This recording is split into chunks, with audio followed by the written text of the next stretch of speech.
क्या तुम बता सकते हो कि मृत्यु के बाद मनुष्य जिस लोक में जाता है वह असंख्य प्राणियों के मरते रहने पर भी क्यों नहीं भर जाता? क्यों उसमें फिर भी सबके लिए स्थान बना रहता है?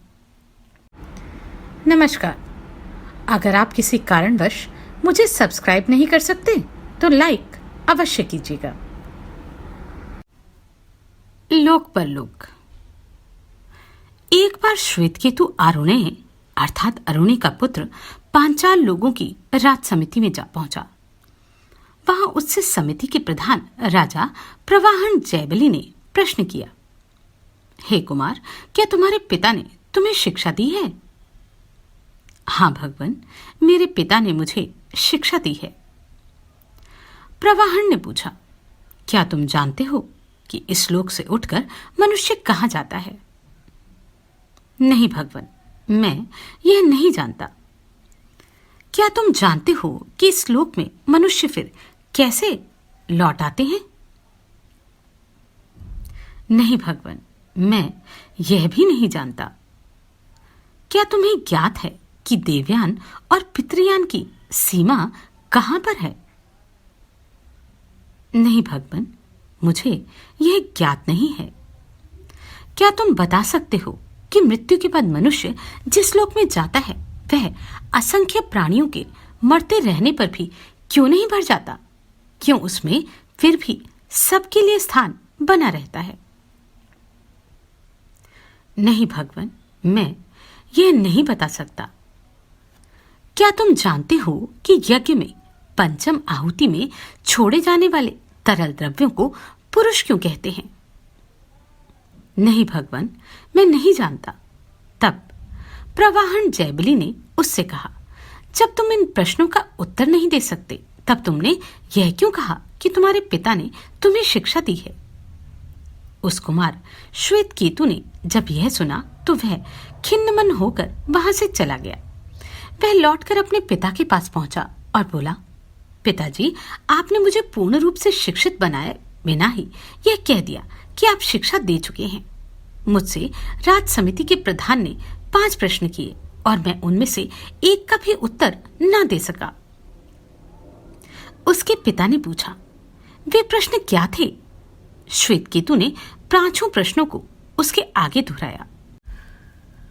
प्रश्नों को सुनकर श्वेतकेतु के पिता ने कहा, वत्स, मैं स्वयं इन 5 प्रश्नों में से एक का भी उत्तर नहीं जानता।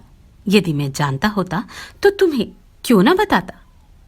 यह कहकर वह श्वेतकेतु का पिता स्वयं राजा प्रवाहन जयबली के पास जा पहुंचा। राजा ने सब प्रकार से उसकी आवभगत की। दूसरे दिन वह पांचाल समिति में उपस्थित हुआ।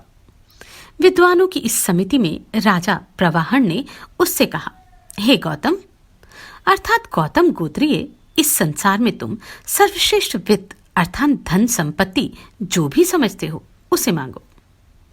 गौतम ने कहा, हे राजन, सांसारिक वित्त आप अपने पास ही रहने दीजिए। मैं उसके लिए आपके पास नहीं आया हूं। आपने मेरे कुमार से जो प्रश्न किए थे उनका उत्तर आप ही से जानने की अभिलाषा से मैं आपके पास आया हूं। गौतम की यह प्रार्थना सुनकर राजा को तनिक झिझक मालूम हुई। उसने अपने मन में सोचा, जो गूढ़ ज्ञान मुझे प्राप्त हुआ है उसे इस अहंकारी ब्राह्मण को बताने में कहीं मेरी विशेषता तो नष्ट नहीं हो जाएगी। कुछ क्षण तक सोचने के बाद उसने कहा, अच्छी बात है, तुम अभी कुछ समय तक मेरे पास रहो। तुमने जब पूछा है तो तुम्हें बताना ही होगा। इस ज्ञान से आज तक कभी कोई ब्राह्मण परिचित नहीं रहा। इस विषय की विशेषता केवल क्षत्रियों को ही प्राप्त है, इसलिए मैं पहली बार एक ब्राह्मण को इस गूढ़ ज्ञान से परिचित कराने जा रहा हूं। गौतम जब कुछ समय तक राजा के पास रहा तो प्रवाहन जयबली ने एक दिन उसे उस गूढ़ ज्ञान से परिचित कराने के विचार से कहना आरंभ किया, हे गौतम, मनुष्य मृत्यु के बाद जिस लोक में पहुंचता है वह अग्नि है। सूर्य उस अग्नि का समित अर्थात ईंधन है। उसकी किरणें अग्नि का धुआं है। दिन उसकी ज्वाला है। चंद्रमा अंगारा है और नक्षत्र उसकी चिंगारियां हैं। उस महाअग्नि में देवगण आहुति के रूप में अपनी श्रद्धा को अर्पित करते हैं। तब सोम राजा प्रकट होता है, अर्थात देवों का रूपक यहाँ पर इंद्रियों के लिए है, और सोम राजा वह सूक्ष्म रूप है जिसे यज्ञकर्तागण मृत्यु के बाद प्राप्त करते हैं। हे गौतम, पर्जन्य वर्षा का देवता या इंद्र ही अग्नि है। वायु उस अग्नि का ईंधन है, बादल उसका धुआं है, बिजली उसकी ज्वाला है, वज्र उसका अंगार है, और बादलों का घर्राना उसकी चिंगारियां हैं। उस अग्नि में देवगण सोम राजा की आहुति देते हैं, जिससे वर्षा उत्पन्न होती है। हे गौतम, पृथ्वी ही अग्नि है। संवत्सर अर्थात वर्ष उसके ईंधन है, आकाश उसका धुआं है, रात उसकी ज्वाला है, दिशाएं उसके अंगारे हैं, और बीच की दिशाएं उसकी चिंगारियां हैं। उस अग्नि में देवगण वर्षा की आहुति देते हैं, जिससे अन्न उत्पन्न होता है। हे गौतम, मनुष्य ही वह अग्नि है, वाणी उसका ईंधन है, सांस उसका धुआं है, जीभ उसकी ज्वाला है, नेत्र अंगारे हैं, और कान चिंगारियां हैं। उस अग्नि में देवगण अन्न की आहुति देते हैं, जिससे जनन शक्ति उत्पन्न होती है। हे गौतम, स्त्री ही अग्नि है। उस अग्नि में देवगण जनन शक्ति का हवन करते हैं, उससे गर्भ की उत्पत्ति होती है। यही इस प्रश्न का उत्तर है कि 5वें हवन का जल पुरुष क्यों कहलाता है। प्राय 10 मास तक गर्भ में रहने के बाद प्राणी जन्म लेता है। जन्म लेने के बाद वह अपने पूर्व जन्म के कर्मों से निर्धारित आयु तक जीवित रहता है। उसकी मृत्यु के बाद उसके पुत्र उसके मृत शरीर को अग्नि को अर्पित कर देते हैं। वहां से उसने जन्म लिया था। उसका जन्म अग्नि में पूर्वोक्त आहुतियों के बाद ही तो हुआ था।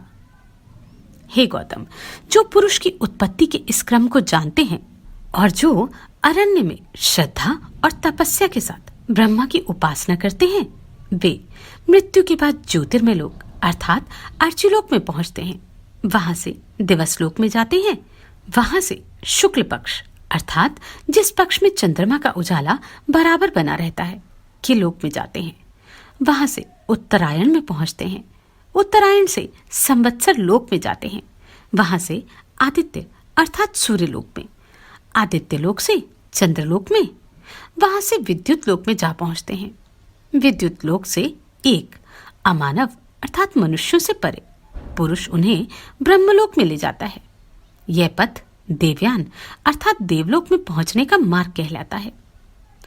जो मनुष्य यज्ञ द्वारा या तालाब और कुएं खुदवाकर और धर्मशालाएं बनाकर या इसी प्रकार के छोटे मोटे दान संबंधी कार्यों द्वारा धर्मोपासना करते हैं, वे मृत्यु के बाद ध्रुमलोक अर्थात धुएं से ढके हुए अंधेरे लोक में जाते हैं। ध्रुमलोक से रात्रिलोक में पहुंचते हैं। रात्रिलोक से कृष्ण पक्ष लोक में जाते हैं। कृष्ण पक्ष से दक्षिणायन लोक में जाते हैं और वहां से संवत्सर लोक में नहीं पहुंच पाते। वे बीच में ही पितृलोक में पहुंच जाते हैं। पितृलोक से वे आकाश में जाते हैं और वहां से चंद्रलोक में जा पहुंचते हैं। यह चंद्रमा ही सोम राजा है। इस सोम राजा के लोक में वे लोग देवों का अन्न बन जाते हैं और देवगण उन्हें खा जाते हैं। देवों के पेट में कुछ समय तक अन्न की तरह पचते हुए अपने कर्मों के अनुसार निर्धारित अवधि तक वहां रहते हैं। उसके बाद वहां से फिर आकाश में जाते हैं अर्थात देवताओं के पेट में पचे हुए इस अन्न के परमाणु प्रकृति विश्लेषण के नियम से आकाश में घुल मिल जाते हैं। आकाश से वे वायु में मिल जाते हैं। वायु के बाद वे धुएं में बदल जाते हैं और धुएं से बादल में परिणत हो जाते हैं। बादलों में वे वर्षा के रूप में पृथ्वी पर बरसते हैं, जिसके फलस्वरूप धान, जौ, औषधियां, वनस्पति, तिल आदि की उत्पत्ति होती है। चावल आदि अन्न खाने वाले व्यक्ति संतान उत्पादन करते हैं और एक से अनेक बन जाते हैं। जिस व्यक्ति का आचरण अच्छा होता है वे शीघ्र ही किसी उत्तम वर्ण को प्राप्त होता है। जो बुरे आचरण करता है वे शीघ्र ही किसी हीन जाति में जन्म लेता है अर्थात श्वान, सुअर या चांडाल का रूप धारण करता है। जो लोग इन दो में से किसी पथ का अनुसरण नहीं करते, वे बार बार जन्म लेते और बार बार मरने वाले शुद्ध प्राणियों के बीच में जन्म लेते हैं। वे तृतीय स्थान है। यही कारण है कि मृत्यु के बाद प्राणी जिस लोक में जाते हैं वह मरता नहीं। इसलिए हीन आचरण से घृणा करनी चाहिए। इसलिए कहा गया है कि सोना चुराने वाला, शराबी, गुरु के घर में अनुचित आचरण करने वाला, ब्रह्मज्ञानी की हत्या करने वाला, ये 4 प्रकार के व्यक्ति अत्यंत पतित होते हैं। और जो लोग इनके संसर्ग में रहते हैं उनका भी पतन हो जाता है। नमस्कार, मैं आभा शर्मा जावास। यदि आपको मेरा ये प्रयत्न सराहनीय लगा हो तो मुझे सब्सक्राइब करके प्रोत्साहित करें।